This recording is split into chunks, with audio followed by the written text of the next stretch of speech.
मध्यमा अस्मदाचार्य पर्यंतम वंदे गुरु परंपरा। मन्नाथ श्री जगन्नाथ मद्गुरु श्री जगद्गुरु मदात्मा सर्वभूतात्मा तस्मै श्री गुरवे नमः। आज ए पवित्र अन्नपूर्णा गोशाला परिसर मध्य आयोजित होइथिबा पवित्र गोपाष्टमी अवसर रे एक पवित्र कार्यक्रम रे मंच रे उपस्थित मुख्य अतिथि मान्यवर मंत्री राजस्व विपर्जय परिचालन विभाग ओडिशा सरकार अति लोकप्रिय एवं बाग्मी वक्ता श्रीजुक्त सुरेश पुजारी महोदय उपस्थित अछंती रमन बागेड़िया जे अति सुंदर भाव रे कार्यक्रम को संयोजना करुचंती। उपस्थित अछंती राजकुमार सिंगाणिया महोदय, उपस्थित अछंती अति प्रिय परिचित प्रहलाद खंडेलवाल महोदय, पीतांबर स्वाई महोदय एवं अन्य दुई मां मध्य अछंती। सम्मुखरे उपस्थित अछंती बहु प्रिय परिचित केवल ज्ञान रे नुहे सब विभाग रे समस्त पाखरे प्रिय परिचित होइतिबा ज्ञानी गुणी समस्त सज्जन गण उपस्थित अछंती स्वामी त्रैलोकेश्वर भारती महाराज जी, प्रशांत भाई उपस्थित पूर्व जी आपण कथा रखुले शरद भाई ना आ पवित्र कार्यक्रम को मत निमंत्रण करथिबा पवित्र भाई। आज रे पवित्र दिन रे गोपाष्टमी अवसर रे आमे एक सौभाग्य पाइचे आपण माने समस्त एकत्रित होइचंती जे गोमातांकर कार्य को गोमातांकर सेवा करबा पई जो संकल्प नहीं ये पवित्र अनुष्ठान आरंभ होइचे जो महान व्यक्ति मानकर अवदान रे जो महत व्यक्ति माने भूमिदान ठारू आरंभ करी अर्थदान एवं सेवा करुचंती सेमाने एवं तंका परिवार समस्त को मु जोड़ हस्त रे प्रथमे प्रणाम जणेबी जे गोमातांका पई आपण माने एभली सेवा जारी रखिचंती। सेवा जारी केवल रखी नांती आज दिन रे अवहेलित गोमाता को किभली भाव में सेवा करी हबो सेति प्रति आपण माने जत्नवान हिचंती। उपस्थित अछंती टांगी सालेपुर टांगी चौद्वार आरंभ करी कटक डालियाबाग पर्यंत समस्त कर्मकर्ता भाई माने जन जन करी ना नेले सरिव नाही। समस्त विश्व हिंदू परिषद ठारू आरंभ करी भारतीय जनता पार्टी बहु वरिष्ठ बुद्धिजीवी ज्ञानी गुणी सज्जन माने उपस्थित अछंती। तेणु आज दिन में सकाଳେ गोटे गोशाला कार्यक्रम को जाइए जारका महोत्सव पड़िया जड़े कटार हिंदुवादी नेता कहले अत्युक्ति हम ना बाबदेव मिश्र अध्यक्षतार गोटे बड़ कार्यक्रम योगदान करी जिते भीतर को जाइली सबुटी देखा मिलता क्यों गाईर गोड़ नहीं तो क्यों वृषभर सिंह नहीं कार खुरा नहीं तो कार क्षताक्त शरीर देखला माने ताको देखिदेला परे अंतर भितरे एभली एक भावना तैयारी हेतला जे आजिर दिन रे गोमातार अवस्था केते जे विपर्यस्त होइछ ताको देखिला परे मो कोह को मो संवरण करि पारि नथिली। तेणु आजिर दिन रे एभली अवस्था रे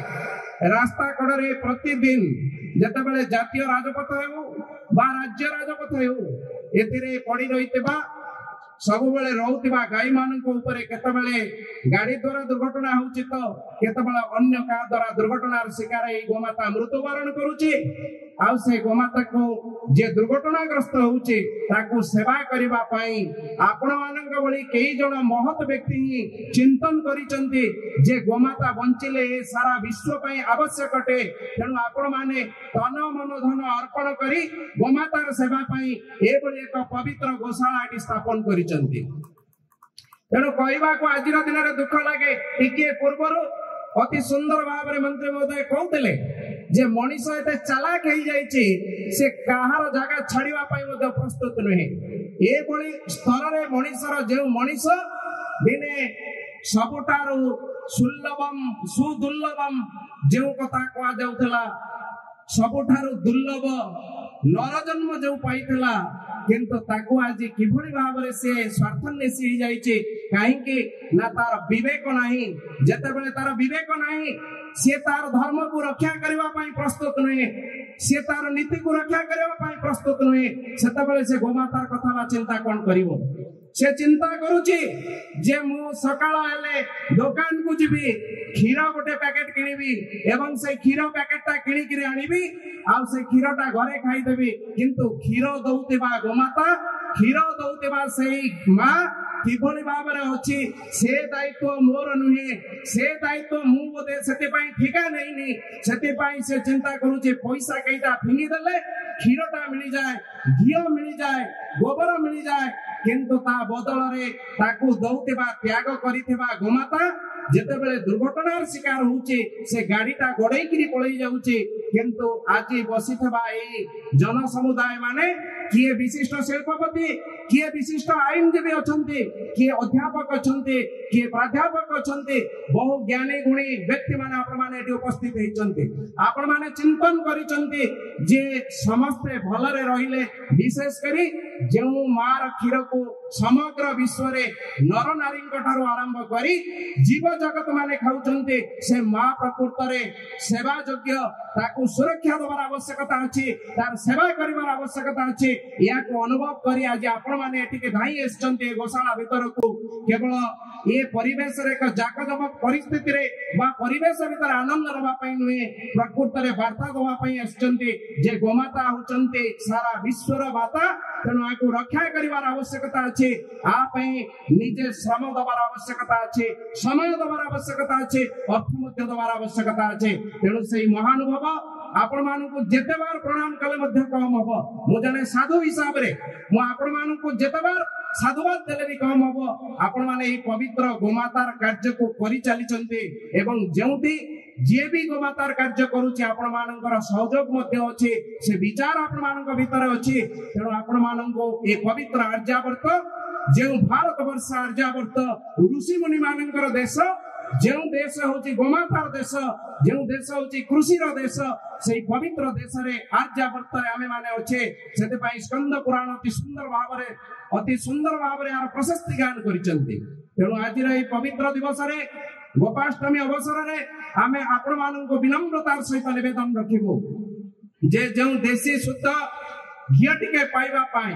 जो यज्ञ कर्म ठारू आरंभ करी सनातनी परंपरा जेतेबेले आमे कोनोसे एक शुभ कर्म आरंभ करंते पंचगव्य ठारू आरंभ करी एवं घी टिके पाई आमे शुद्ध देशी गाईर घी टिके पाइबा कष्ट होछि जेतेबेले दिन को दिन पैसा बढ़ी बढ़ी चलीचे से समय रे देशी घी टिके पाइबा पाई गाँ गाँ रे बुलिबा को पडुचे आसंता 30 तारिख ठारू आरंभ होई डिसेंबर 4 तारिख पर्यंत सिद्धगिरी मालिका प्रसिद्ध एक 300 वर्षर प्राचीन पीठरे हजार हजार जनसंख्या विशिष्ट जेतेबेले सम्मिलित होंती एबेठार मध्ये आमे चिंता करूछु देशी घी टिके केमती पाइबु कारण जदि काहा को कहबु 5 किलो घी मोर दरकार एक काल 20 किलो दरकार सेठी मध्ये प्रदूषित हवा विचार अच्छी बा सेठी संभावना अछि तेणु सेति पई घर घर बुली अध किले लेखा घी संग्रह करबा को पडुचे कारण आज देशी गोमातारा एभली भाबरे घोर अवक्षय हेछि किंतु मु धन्यवाद देवी निजको साधुवाद मन करुचे आज रे पवित्र दिन रे एभली पवित्र अनुष्ठान दृष्टि रहिचे सारा भारत वर्ष रे विश्व हिंदू परिषद रा तत्वावधान रे एभली केते जन महामनीषी जो माने आपण माने अछंती जो माने पवित्र देश सेवा पई समर्पित अछंती जानि चंती केवल मु बंचिचे मो पाई नुहे मु बंचिचे केवल मो पिला मानक पाई नुहे ए देश बंचिले मु बंचिबी गोमाता बंचिले मु बंचिबी परिवेश भल रहिले मु रहिबी तेणु या को आधार करी आपण माने आज ए भली कार्य को आगे आछंती तेणु प्राचीन पीठ हेउ बा गोमातार सेवा करिबा पाई आज रो युवा पीढ़ी हुंतो आज रो जो माने भल भाव रे जीवन को चाकचक्यमय जीवन भीतर अछंती शहरी जीवन भीतर अछंती चिंता करिवार समय आसीची जे जेतेबेले ଗୋଶାଳା ନ ରହିବ, ଗୋମାତା ନ ରହିବ, ମୁଁ କାଲି ସକାଳେ କ୍ଷୀର କିଣିବି କେଉଁଠୁ? ଯେଉଁଠୁ କ୍ଷୀର କିଣିବି ସେ କ୍ଷୀରଟା ନିଶ୍ଚିତ ପ୍ରଦୂଷିତ ହେଇଥିବ। କାରଣ ଯେଉଁଠି ଯେତିକି କ୍ଷୀର ଦରକାର, ଗୋଟେ ଗାଈ ଯଦି 2 ଲିଟର କ୍ଷୀର ଦିଏ, ଯେତେବେଳେ 20 ଲିଟର କ୍ଷୀର ଦବ କିଭଳି ଭାବରେ ଦବ? କାରଣ ସେଠି କିଛି ଗଡ଼ବଡ଼ ଅଛି। ତ ଏହାକୁ ଆଧାର କରି ଆଜି ଯେଉଁ ଶୁଦ୍ଧ ଦେଶୀ ଗୋମାତାର ପୂଜନ କରୁଛେ, ଆଜି ପବିତ୍ର ଗୋପାଷ୍ଟମୀରେ ସେଦିନ ଯଶୋଦା ମା ନନ୍ଦ ବଳରାମଙ୍କୁ ଗାଈ ଚରେଇବା ପାଇଁ ପଠେଇଥିଲେ। ତେଣୁ ଆଜି ସେହି ପବିତ୍ର ଦିନକୁ ସ୍ମରଣ କରିବା ନିମନ୍ତେ ସାରା ଭାରତ ବର୍ଷରେ ଆର୍ଯ୍ୟାବର୍ତ ଯେଉଁ ପବିତ୍ର ଦେଶ, ସନ୍ନ୍ୟାସୀ ଋଷି ମୁନିମାନଙ୍କର ଦେଶ, ସେଦିନ ବିବେକାନନ୍ଦ କହିଥିଲେ ଯେଉଁ ଦିନ ଠାରୁ ଏ ଦେଶରେ ସାଧୁ ସନ୍ଥ ମାନଙ୍କର ମାନେ ବିଲୀନ ହେଇଯିବ, ସେ ଦିନ ଠାରୁ ଏ ଦେଶ ମଧ୍ୟ ଗୋଟେ ମରୁଭୂମିରେ ପରିଣତ ହବ। ତେଣୁ ସେଇ ସଂସ୍କୃତିକୁ ବଞ୍ଚେଇ ରଖିବା ପାଇଁ ଆଜି ଆପଣ ମାନେ ଏଭଳି ଏକ ପବିତ୍ର କାର୍ଯ୍ୟ କରୁଛନ୍ତି। କଟକର ସମସ୍ତ ବୁଦ୍ଧିଜୀବୀ ମାନେ, ଜ୍ଞାନୀ ଗୁଣୀ ସଜ୍ଜନ ମାନେ, ଆଜି ସମୟ ଆସିଛି ଗୋମାତାକୁ ରକ୍ଷା କରିବା। ଆପଣ ଜାତୀୟ ରାଜପଥରେ ଯେଉଁଭଳି ଭାବରେ ଗୋମାତାର ଦୁର୍ଘଟନା ହଉଛି, ସବୁଦିନ ଯେତେବେଳେ ମୁଁ ଗାଡିରେ ଯାଏ, ବିଭିନ୍ନ କଥାବାଚନ କରିବା ପାଇଁ ଯାଏ, ସେତେବେଳେ ଅନୁଭବ କରେ ଗୋମାତାଟା ଯେତେବେଳେ ପଡେ ସେଇଠି ଗାଡି ଅଟକାଏ ଏବଂ କିଭଳି ଭାବରେ କଣ କରିହବ। ସେଥିପାଇଁ ଗୋଟେ ଛୋଟିଆ ଏବେ ଜଣେ ମାନେ ବ୍ୟକ୍ତି, ମହାନ ବ୍ୟକ୍ତି ତାଙ୍କର ସ୍ୱ ଇଚ୍ଛାରେ ଆମର ଆଶ୍ରମକୁ କିଛି ଜାଗା ଦେଇଛନ୍ତି, କିନ୍ତୁ ସେତିକି ସମ୍ବଳ ଭାବରେ ଆରମ୍ଭ ହେଇପାରି ନାହିଁ। ତେଣୁ ଏଇଭଳି ପବିତ୍ର ଭାବରେ ଯଦି ଆମ ସମସ୍ତଙ୍କ ଭିତରେ ଗୋଟେ ଭାବନା ରହିବ ଯେ ସମସ୍ତ ଗୋମାତା ହଉଛନ୍ତି ଆମର, ଆମେ ଯେମିତି ପରିବାର ନେଇ ବଞ୍ଚିଛେ, ଆମେ ଯେମିତି ଆମର ପୁଅ ଝିଅକୁ ନେଇକରି ବଞ୍ଚିଛେ, ଗୋମାତା ହଉଛି ଆମର ନିତ୍ୟାନ୍ତ ଅଙ୍ଗ, ଆକୁ ନେଇକରି ଆମେ ବଞ୍ଚିବା ଦରକାର। ଯାହା ପାଇଁ ଆମେ ଭଲରେ ବଞ୍ଚିବା, ନଚେତ ଆଗାମୀ ଦିନ ଏଭଳି ଏକ ଭୟଙ୍କର ଅବସ୍ଥା ଆସିବ ଯେତେବେଳେ ମାନବ ସମାଜ ତାର ଅସ୍ତିତ୍ୱ ହରାଇବ, ସେତେବେଳେ କେହି ତା ପିଠିରେ ପଡିବେ ନାହିଁ, କେହି ତାକୁ ସାହା ହେବେ ନାହିଁ। ଯେତେବେଳେ ଦୁର୍ବିପାକ ସମୟ ଆସେ, ଅତି ସୁନ୍ଦର ଭାବରେ କହୁଥିଲେ ଯେ ସମସ୍ତଙ୍କର ଜୀବନ ହଉଛି ପ୍ରଥମ, ଜୀବନ ବଞ୍ଚେଇବା ପାଇଁ ମଣିଷଟା ସେତେବେଳେ ସମସ୍ତଙ୍କୁ ବିକଳ ଭାବରେ ନିବେଦନ କରେ ଯେତେବେଳେ ତାର ଜୀବନ ପ୍ରତି ବିପଦ ଆସେ। ତେଣୁ ସେଇଭଳି ଭାବରେ ବନ୍ଧୁଗଣ, ସଜ୍ଜନ ମାନେ ଆଜିର ଦିନରେ ଗୋମାତାଙ୍କ ପ୍ରତି ଥିବା ବିପଦକୁ କିଭଳି ଭାବରେ ଆମେ ମୁକୁଳେଇ ପାରିବା, ତାକୁ ସମାଧାନ କରିପାରିବା, ପ୍ରତିହତ କରିପାରିବା। ତେଣୁ ପବିତ୍ର କାର୍ଯ୍ୟକ୍ରମ ଅବସରରେ ସମସ୍ତେ ବିଚାର ନେଇକି ନିଶ୍ଚିତ ଭାବରେ ଏଠୁ ଯିବା। ଆଉ এই ପବିତ୍ର ଗୋଶାଳାକୁ ଆମେ ଆମର ଯଥା ଶ୍ରମ, ସମୟ, ଅର୍ଥ ଦାନ କରି ଏ ଗୋଶାଳାକୁ ଆହୁରି ଉତ୍ତରୋତ୍ତର ଭାବରେ ବଢେଇବାର ଆବଶ୍ୟକତା ଅଛି। ଏବଂ ଯେଉଁ ମହାନୁଭବ ମାନେ ଜଣିଏ ମାତ୍ର ବଞ୍ଚିଛନ୍ତି, ପ୍ରହ୍ଲାଦ ବାବୁ କହୁଥିଲେ ଅତି ସୁନ୍ଦର ଭାବରେ, ରମନ ଭାଇ, ଯେ ଜଣିଏ ମାତ୍ର ବଞ୍ଚିଛନ୍ତି ପୁରୁଣା ଲୋକ ହିସାବରେ, ଯେଉଁମାନେ ଦୂରଦୃଷ୍ଟି ସମ୍ପନ୍ନ ହେଇ ସେଦିନ ବିଚାର କରିଥିଲେ ଗୋମାତାର ସେବାର ଆବଶ୍ୟକତା ଅଛି, ଗୋଶାଳାର ଆବଶ୍ୟକତା ଅଛି। ସେଥିପାଇଁ ଆଜି ଆମେ ଏଠିକି ଆସିପାରିଛେ। ଏତେ ବଡ 300ରୁ ଉର୍ଦ୍ଧ୍ୱ ଗୋମାତା ନନ୍ଦୀ ମହାରାଜ ମାନେ ଏଠି ରହିଛନ୍ତି, ସେବା ପାଉଛନ୍ତି। ତେଣୁ ଆସନ୍ତୁ ସମସ୍ତେ ସଂକଳ୍ପ ନବା, ଆଜିର ଏହି ପବିତ୍ର ଗୋପାଷ୍ଟମୀ ତିଥିରେ ସମସ୍ତେ ତନ ମନ ଧନ ଦେଇ ପବିତ୍ର ଗୋଶାଳାକୁ ନିଶ୍ଚିତ ଭାବରେ ଆହୁରି ଉତ୍ତରୋତ୍ତର ଭାବେ ଉନ୍ନତି କରିବା ଏବଂ ଓଡ଼ିଶାର ପ୍ରତି କୋଣ ଅନୁକୋଣରେ କିଭଳି ଭାବରେ ଜନସଚେତନତା ହବ। ସରକାର ତ ସବୁ କାମ କରୁଛନ୍ତି, ମୁଁ ଏଠି କହିବାକୁ ଚାହିଁବି, ଆମେ ସବୁବେଳେ ସରକାରଙ୍କ ଉପରେ ନିର୍ଭର କରନ୍ତି, କିନ୍ତୁ ସରକାର ତାଙ୍କର ସବୁ କାମ କରୁଛନ୍ତି ସତ। ଯେତେବେଳେ ମଣିଷ ଜାଗିବ, ଯେତେବେଳେ ଜନତା ଜାଗିବ, ସଚେତନ ହବ, ସେତେବେଳେ ଯାଇକିରି ସବୁ କାମ ସମ୍ଭବ ହବ। କେବଳ ସରକାରଙ୍କ ଉପରେ ଦୋଷ ଲଦିଲେ ହବ ନାହିଁ ବା ତାଙ୍କୁ ନିବେଦନ କଲେ ହବ ନାହିଁ। ତେଣୁ ଆଜିର ଏହି ପବିତ୍ର ଦିନରେ ଆମ ସହିତ ଅତ୍ୟନ୍ତ ସହଯୋଗୀ ମଣିଷ, ଆମ ସହିତ ଅତି ଆତ୍ମୀୟତାର ମଣିଷ, ଯାହାକୁ ଆମେ ସୁରେଶ ଭାଇ ବୋଲି କୁହନ୍ତି, ପ୍ରତିଟି ସମୟରେ ରୋକଠୋକ କଥା ତାଙ୍କର, ଯେତେବେଳେ ମୁଁ ଛୋଟ ବେଳୁ ତାଙ୍କ କଥା ଶୁଣିଛି, ମତେ ଅତି ଶାନ୍ତି ଲାଗେ। ଯାହା କୁହନ୍ତି ରୋକଠୋକ କଥା କୁହନ୍ତି ଏବଂ ଯାହା ଠିକ ତାହା ହିଁ ସେ କରନ୍ତି। ଏବଂ ସେଥିପାଇଁ ସେ ଆଜି ସମସ୍ତଙ୍କର ସମ୍ମାନୀୟ, ସମ୍ମାନାସ୍ପଦ, ଆଜି ପବିତ୍ର ବଡ ଦାୟିତ୍ୱରେ ଅଛନ୍ତି, ଗୁରୁ ଦାୟିତ୍ୱରେ ଅଛନ୍ତି। ନିଶ୍ଚିତ ଭାବରେ ଏ ଗୋମାତାଙ୍କର ସେବାରେ ଆମ ସମସ୍ତଙ୍କୁ ସେ ସହଯୋଗ କରୁଛନ୍ତି। ଧର୍ମ ସଂସ୍ଥାରେ ପ୍ରାଚୀନ ମଠ ମନ୍ଦିରର ସୁରକ୍ଷା ପାଇଁ ମଧ୍ୟ ସହଯୋଗ କରୁଛନ୍ତି। ଯେଉଁ ପବିତ୍ର ପୀଠ ମାନେ ଅଛି ତାକୁ ମଧ୍ୟ ସହଯୋଗ କରୁଛନ୍ତି। ଆଜିର ଏହି ପବିତ୍ର ଗୋପାଷ୍ଟମୀ ଅବସରରେ ମୁଁ ଆଉ ବିଶେଷ କିଛି କହିବା ଅଧିକ କହିବା ଦୃଷ୍ଟତା ହେବ। जो माने एटी विज्ञ प्राज्ञ समस्त महानुभाव माने आपण माने अछंती आपण मानकर विचार मध्य आपण माने रखिबे तेणु आज रे पवित्र गोपाष्टमी तिथि रे आपण मानकर समस्तंकर कल्याण हो गोमातांकर आशीर्वाद रे